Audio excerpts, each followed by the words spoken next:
Hey everybody, Ryan here at eTrailer. Today on our 2012 Infiniti G25, we're going to be taking a look at and showing you how to install the CURT Class 1 trailer hitch receiver. Since Infinitis are really stylish, at least in my opinion, the last thing you want to do is kind of have a big eyesore on the back of your car. And that's what's great about this hitch. It really don't take away from the looks. For the most part, it's going to be completely hidden. Really the only thing you're going to be able to see is a receiver tube opening, and it's just going to blend in really nice. Now, as far as that appearance goes, there is something worth mentioning, and that's these few pieces of hardware that come included with the hitch. Now, whenever you get them, they are shiny, and even though they do sit down below our Infiniti, they can be a little bit noticeable if you're standing back from the car. So what I did, like many of our customers, is actually just spray paint them black, and that's really going to help everything blend in and not stand out. So many of our G25 customers plan on using their hitch to carry around a bike rack. And this one's going to work pretty good for that. It's going to give us some nice clearance. And what I mean by that is the end of the receiver tube opening is going to sit just behind the very edge of our bumper.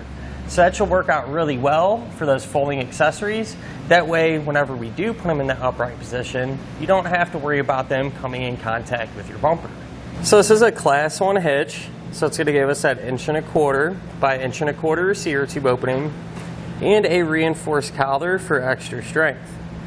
It's going to have the 1/2 inch size pinhole. Now keep in mind, a pin and clip does not come included, but if you need one, you can find it here at eTrailer. This is going to have loop style safety chain openings, which aren't huge, but they're going to give us enough space to use just about any size hook that we might have. Now, I am glad that this hitch, especially being on an Infiniti, does have that reinforced collar. When you look at the other hitches that don't have the reinforced collar, you can tell that there's a big visual difference. The reinforced collar makes it look a lot more put together and complete, in my opinion. Now, as far as the hitch's weight capacities go, it's going to have a 200-pound maximum gross tongue weight rating. So that's going to be the amount of weight pushing down on the hitch. So that's good for those 1 to 3 bike racks, for example. As far as the maximum gross trailer weight rating goes, it's going to be 2,000 pounds. And that's going to be the amount of weight that's pulling on the hitch. So that's the weight of the trailer plus anything that you might have on it. Now, I do always like to recommend, it's never a bad idea to check with your Infiniti's owner's manual to make sure your G25 could pull that much weight safely. Now I'm going to give you a couple of measurements, and you're going to use these to help figure out which hitch-mounted accessories to get. From the ground to the top inside edge of the receiver tube opening, that's going to be about 12 inches. So if you do plan on doing some light-duty towing, chances are pretty good you're going to need to get a ball mount with a rise. From the center of the hitch pin hole to the edge of the rear bumper, that's going to be about 3 inches. And you're going to use that measurement to help figure out that if any folding accessories you might have be stored in the upright position without contacting the bumper. So overall, at the end of the day, a great way to be able to carry your hitch-mounted accessories and not take away too much from the looks of your Infiniti. Now, as far as the installation goes, believe it or not, it's really not too bad. It's not a ton of work involved or really any major modifications. To begin our install, we're going to be underneath the back of our Infiniti, and what we're going to need to do is loosen up our bumper and remove this plastic underbody panel. Now, in our case, the fasteners are missing here on the edge of our bumper, but you would have 2 of them, 1 on each side, and those are just plastic fasteners that you would pop out with a flathead screwdriver.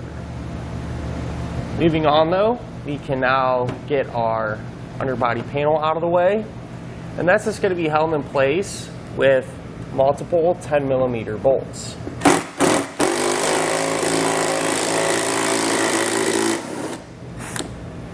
So what I decided to do, I removed these 2 bolts here, and they're really rusty. The heads just broke clean off, and so I'm afraid if we remove the other ones, the same thing will happen, and we won't be able to get our panel reinstalled. So what I think we're going to do is kind of just pull this down like this and work with it this way, because I still think it'll give us enough room to get our hitch into position. Now what we can do is remove our license plate, and once we have that out of the way, we can actually get our plate holder out of the way. So we're just going to have 2 Phillips head screws here. We'll run those out. And we can just set our frame off to the side. Take out this metal piece right here that was sitting behind our license plate frame. 2 of the bolts will be visible. However, there's 2 more that are kind of tucked behind our bumper here that we can't see or really get to at least easily. They're going to be kind of in this location here. So what I'm going to do is grab our hitch, and these holes are going to line up with it. So if you kind of just hold it flat and line up the top 2 holes with those bolts that we can see, you can take a marker or a pen and kind of mark the bumper. That'll give us the location of those bolts.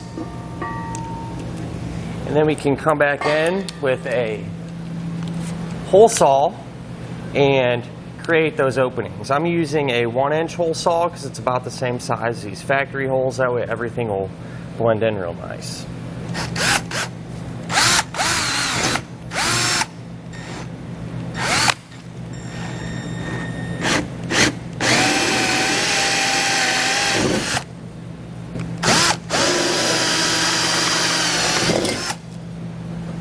And now with our holes created, you can see the heads of the bolts that's sitting behind our bumper.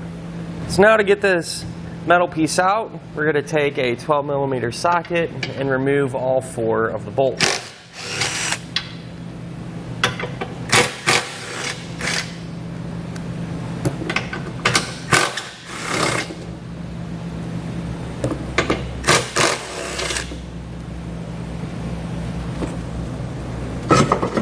Be able to grab it, kind of pull back on our bumper, and just slide it out. So now what we need to do is cut out a small piece of our bumper to allow our hitch to fit. So if you look up here, you're going to see this square, and that's centered where the hitch is going to be. So if you take that same shape and just follow that straight down to the bottom edge of the bumper, that's what we're going to need to cut out. So I just used a pen and kind of gave me a guide. And I'm going to use a razor tool like this, but you could always use a pair of snips, a Dremel tool, or even a utility knife to get this cut out because it is pretty thin plastic.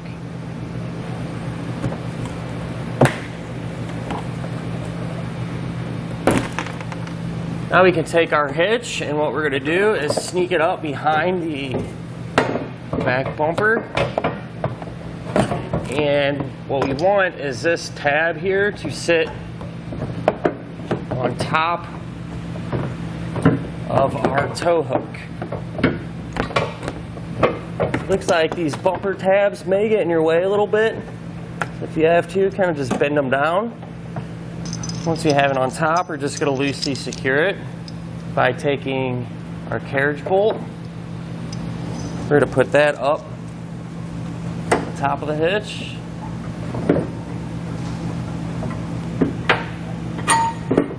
Drop it down.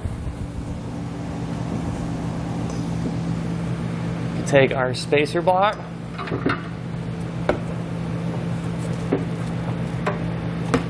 that on the back side. And then take a flange nut. We're just going to get this hand tight. That way everything will kind of stay together. So now back up here, we can take that metal spacer that we took out earlier, and it's going to sit flat on the hitch. So we can put that back in.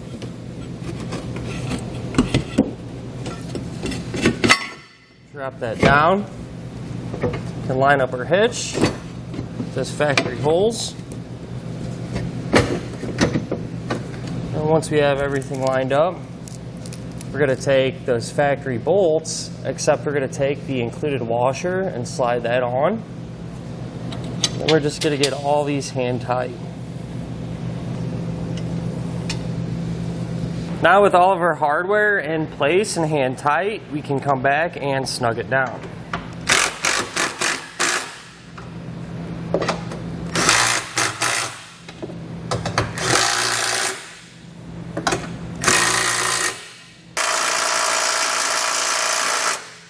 Now that we have everything tightened down, we can grab our torque wrench and tighten it to the amount specified in our instructions.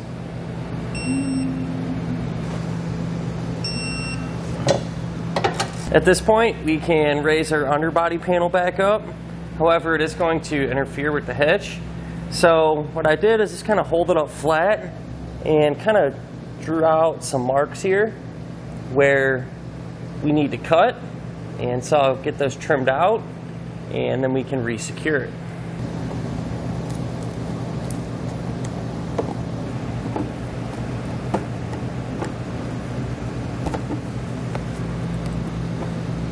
Now that I made sure it fits, I'll come back and just kind of clean up our edges a little bit to help improve the install look. So I went ahead and re-secured our underbody panel, and this is the way it looks once it's all cut out and cleaned up.